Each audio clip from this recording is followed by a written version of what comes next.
বিগত 16 বছরে বিএনপি একটি লিবারেল ডেমোক্রেটিক পার্টি। আমি জানি না যে পৃথিবীর কোন লিবারেল ডেমোক্রেটিক পার্টি এইরকম অত্যাচার, নির্যাতন, নিপীড়ন, হত্যাযজ্ঞের মধ্যে দিয়ে গেছে কিনা।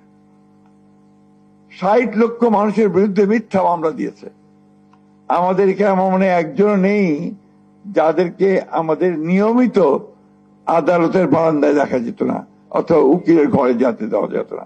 এই 16 বছরে আমাদের 20,000 মতো নেতা কর্মী শহীদ হয়ে গেছে, কেউ এক্সট্রা জুডিশিয়াল কিলিং এ, কেউ আওয়ামী লীগের গুলিতে, কেউ থানার মধ্যে গুলিতে, এবং কেউ ডিসঅ্যাপিয়ার করে গেছে। যে আমাদের ভাবি বসে আছেন এখানে সামনে, আমাদের ইলিয়াস আলীর সহধর্মিনী।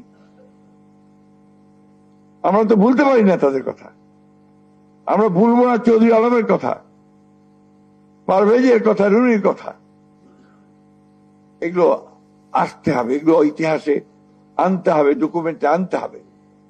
এবং এই বিষয়গুলো আমি মনে করি যে শুধু মানে বিএনপি নয়, এটা এই 16-17 বছরে এই ফ্যাসিস্ট হাসিনার বিরুদ্ধে লড়াই করতে গিয়ে যারা প্রাণ দিয়েছে, শহীদ হয়েছে, পঙ্গু হয়েছে, আমার এখনো মায়ের ডাকের সেই দিনগুলোর কথা মনে পড়ে। প্রতিটি সঞ্জিদা তুলি যখন তাদেরকে নিয়ে আসতো ম্যাডামের সামনে, এগুলো আমরা ভুলতে পারি না।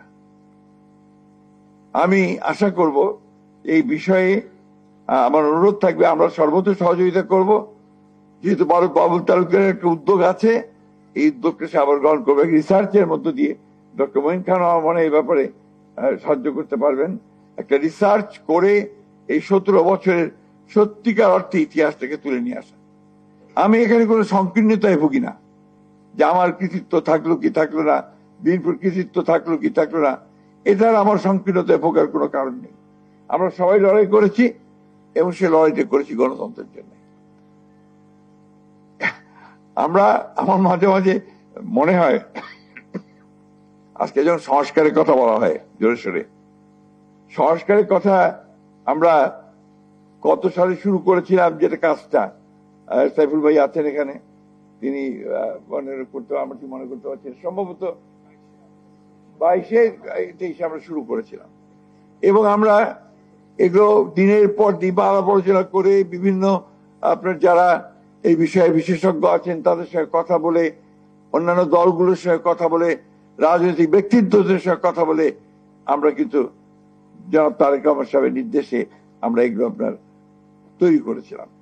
প্রথমে ছিল আমাদের বিএনপির 10 দফা, তারপরে সেটাকে বাড়িয়ে 27 দফা, তারপরে ফাইনালি সেটাকে 31 দফা।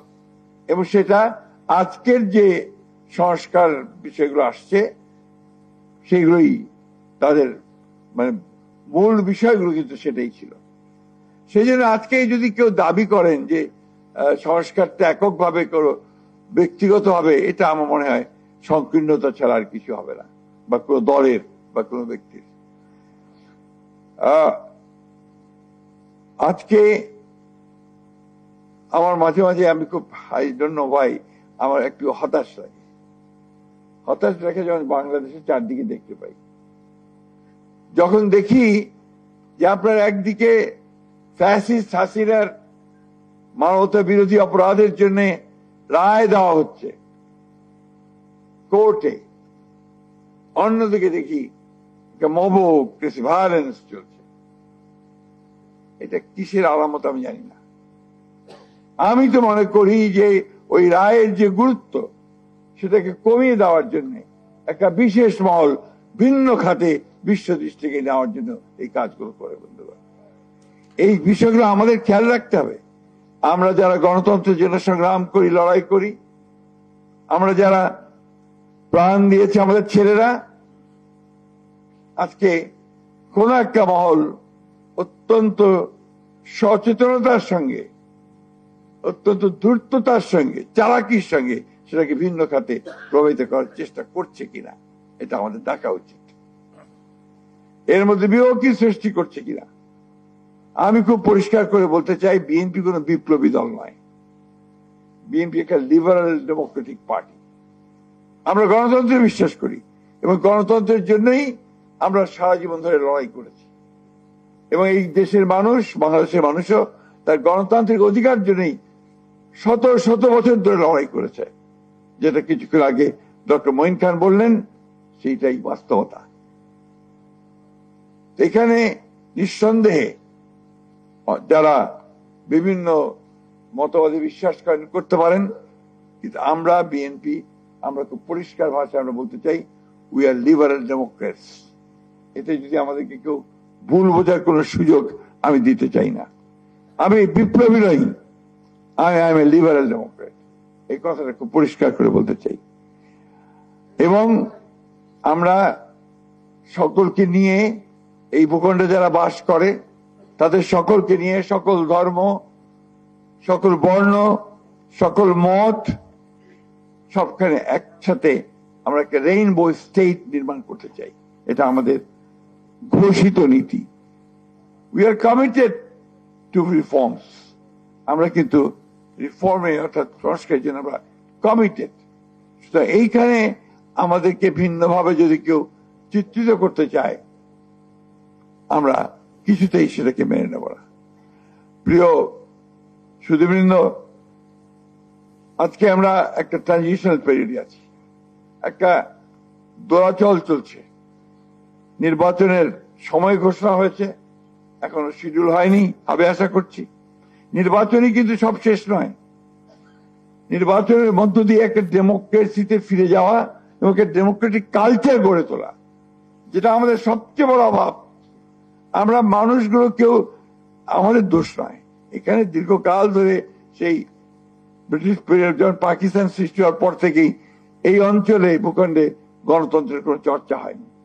গণতন্ত্রে আমরা বিভিন্ন রকম ব্যাখ্যা দিই। কালকে আমরা ব্যারিস্টার মওদুদ সাহেবের একটা বই উন্মোচন হলো, বইটার নাম ছিল ডিমাইজ অফ ডেমোক্রেসি। ওখানে নুরুল কবির সাহেব নিউজের খুব চমৎকার করে বলেছেন যে কি বাংলাদেশে কি কখনো গণতন্ত্র ছিল, তার জন্ম হয়েছিল যে তার ডিমাইজ হবে। অর্থাৎ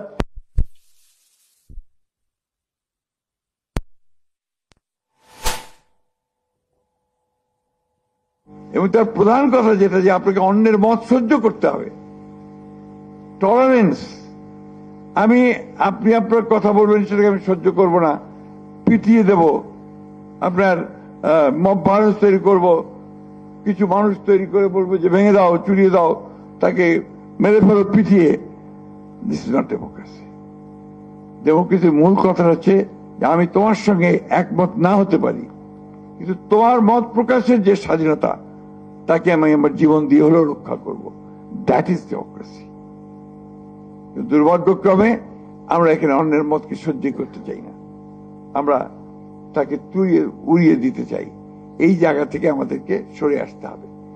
আমাদেরকে আজকে বাংলাদেশে সত্যিকার অর্থেই যদি আমরা সাস্টেইনেবল হতে চাই, একটা ব্যবস্থা তৈরি করতে চাই, ব্যর্থ রাষ্ট্রে পরিণত হতে না চাই, তাহলে গণতন্ত্রকে আমাদের এখানে নারিশ করতে হবে, তাকে প্রতিপালন করতে হবে, গণতান্ত্রিক প্রতিষ্ঠানগুলোকে নির্মাণ করতে হবে। কোন দল কে জিতলো, কে হারলো, ইটস নট ইম্পর্টেন্ট। ইম্পর্টেন্ট হচ্ছে যে আমাদের গণতান্ত্রিক প্রতিষ্ঠানটা শক্তিশালী হলো কিনা, আমার জুডিশিয়ারি ইন্ডিপেন্ডেন্ট কিনা, আমার মিডিয়া ইন্ডিপেন্ডেন্ট কিনা, আমাদের আপনার পার্লামেন্ট ইফেক্টিভ কিনা, আমাদের ব্যবস্থাটা আইনের শাসনে চলছে কিনা, সুশাসন চলছে কিনা, মানুষের সামাজিক মর্যাদা, মানবতা আপনার এইগুলো আমরা রাখতে পারছি কিনা, এই বিষয়গুলোকে নিয়েই আমাদের ভবিষ্যতে কাজ করতে হবে। আজকে বিএনপির সবসময় বিএনপির উপর দায়িত্বটা বেশি বর্তায়। আজকে নির্বাচন আসছে, বিএনপির উপরে দায়িত্ব বেশি বর্তেছে, এবং বিএনপিকে সত্যিকার অর্থেই এমন একটা মোর্চা গড়ে তুলতে হবে যে মোর্চা গণতন্ত্রের জন্য লড়াই করেছে অতীতে, লড়াই করবে এবং গণতন্ত্র এখানে প্রাতিষ্ঠানিক রূপ দেবে। এই মোর্চাই আমাদেরকে এখানে গড়তে হবে। আমাদের নেত্রী দেশনেত্রী বেগম খালেদা জিয়া, তার দিকে তাকালেই তো আমরা উত্তরটা পেয়ে যাই। যে একজন নেত্রী সেই গণতন্ত্রের জন্য, গণতন্ত্রকে প্রাতিষ্ঠানিক রূপ দেওয়ার জন্য, গণতান্ত্রিক ব্যবস্থায় ফিরে দেওয়ার জন্য চরম অত্যাচার নির্যাতন সহ্য করেছেন এবং দীর্ঘ 6 বছর অন্তরীণ থেকেছেন। এখনো অসুস্থ অবস্থায় তিনি কিন্তু ওই গণতন্ত্রের কথাই বলছেন। 5ই আগস্ট উনি একটা খুব ছোট্ট একটা বিবৃতি দিয়েছিলেন, বোধহয় 4-5 লাইনের। ওইখানে তিনি খুব সুন্দর করে বলেছিলেন, প্রতিশোধ নয়, প্রতিহিংসা নয়, আসুন আমরা গণতন্ত্রকে প্রতিষ্ঠা করতে সবাই একযোগে কাজ করি। এই যে আপনার ধারণা, এই যে আপনার পারসেপশন, এটাকে কিন্তু আমাদেরকে মূলত কাজে লাগাতে হবে। আমি আন্তরিকভাবে কৃতজ্ঞতার সঙ্গে স্মরণ করি, মনে করি যে আমাদের নেতা জনাব তারেক রহমান সাহেব, তিনি নির্যাতিত হয়েছেন, তাকে মেরে ফেলার চেষ্টা করা হয়েছে, অত্যাচার করা হয়েছে, তারপরেও বিদেশে থেকেও তিনি কিন্তু আমাদের দলকে শুধু নয় গোটা জাতিকে উদ্বুদ্ধ করার চেষ্টা করেছেন, তিনি উজ্জীবিত করেছেন। এবং তার বক্তব্য আপনারা কিছুক্ষণ আগে দেখেছেন কিভাবে গণতন্ত্রের পক্ষে তিনি মানুষকে জাগিয়ে তোলার চেষ্টা করেছেন। সুতরাং আমাদের দায়িত্ব যে আমরা সবাই অন্তত গণতন্ত্রে যারা বিশ্বাস করি, আমরা সবাই একজোট হয়ে সামনের দিনগুলোতে শুধু নির্বাচন নয়, নির্বাচনের পরবর্তীকালে যেন গণতন্ত্রকে আমরা প্রাতিষ্ঠানিক রূপ দিতে পারি, শক্ত ভিত্তির উপর দাঁড় করাতে পারি, এটাতে আমাদেরকে একযোগে কাজ করতে হবে। আসুন আজকে সেই লক্ষ্যে আমরা কাজ করি। সবশেষে আমি আবারও বাবুল তালুকদার এবং ডক্টর মঈন খান এবং রাকিব সাহেবকে আন্তরিক ধন্যবাদ, কৃতজ্ঞতা জানাচ্ছি এবং এই বইয়ের ডকুমেন্টের পাবলিকেশনের সঙ্গে যারা জড়িত ছিলেন তাদেরকে আন্তরিক ধন্যবাদ এবং কৃতজ্ঞতা জানাচ্ছি। সবাইকে ধন্যবাদ। আসসালামু আলাইকুম।